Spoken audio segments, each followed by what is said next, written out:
नमस्कार। साल में 4 बार नवरात्रि का पर्व आता है। पहला चैत्र के महीने में। इस नवरात्रि के साथ हिंदू नववर्ष की भी शुरुआत होती है। इसे चैत्र नवरात्रि कहा जाता है। दूसरी नवरात्रि अश्विन मास में आती है, जिसे शारदीय नवरात्रि के नाम से जाना जाता है। पौष और आषाढ़ के महीने में भी नवरात्रि का पर्व आता है, जिसे गुप्त नवरात्रि कहा जाता है। लेकिन उस नवरात्रि में तंत्र साधना की जाती है। गृहस्थी और पारिवारिक लोगों के लिए सिर्फ चैत्र और शारदीय नवरात्रि को ही उत्तम माना गया है।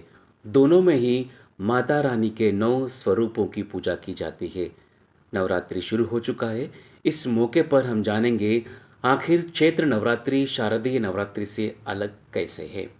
चैत्र नवरात्रि मनाने का कारण।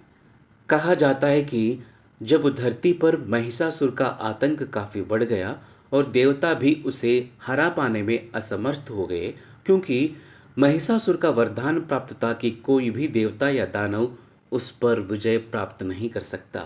उसकी मृत्यु मानव, असुर या देवता किसी के हाथों नहीं हो सकती थी। उसकी मृत्यु केवल एक स्त्री के हाथ से ही निश्चित हो गई थी।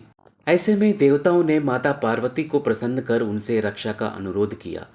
इसके बाद माता रानी ने अपने अंश से 9 रूप प्रकट किए, जिन्हें देवताओं ने अपने शस्त्र देकर शक्ति संपन्न किया।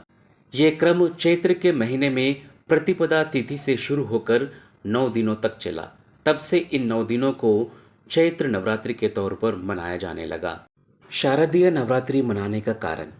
देवी दुर्गा ने अश्विन के महीने में महिषासुर पर आक्रमण कर उससे 9 दिनों तक युद्ध किया और 10वें दिन उसका वध किया। इसीलिए इन 9 दिनों को शक्ति की आराधना के लिए समर्पित कर दिया गया। चूंकि अश्विन मास में शरद ऋतु प्रारंभ हो जाता है, इसीलिए इसे शारदीय नवरात्रि कहा जाता है।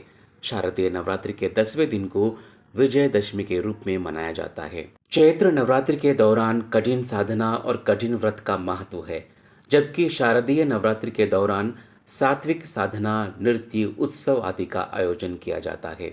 मान्यता है कि चैत्र नवरात्रि की साधना आपको मानसिक रूप से मजबूत बनाती है और आध्यात्मिक इच्छाओं की पूर्ति करने वाली है। वहीं शारदीय नवरात्रि सांसारिक इच्छाओं को पूरा करने वाली मानी जाती है।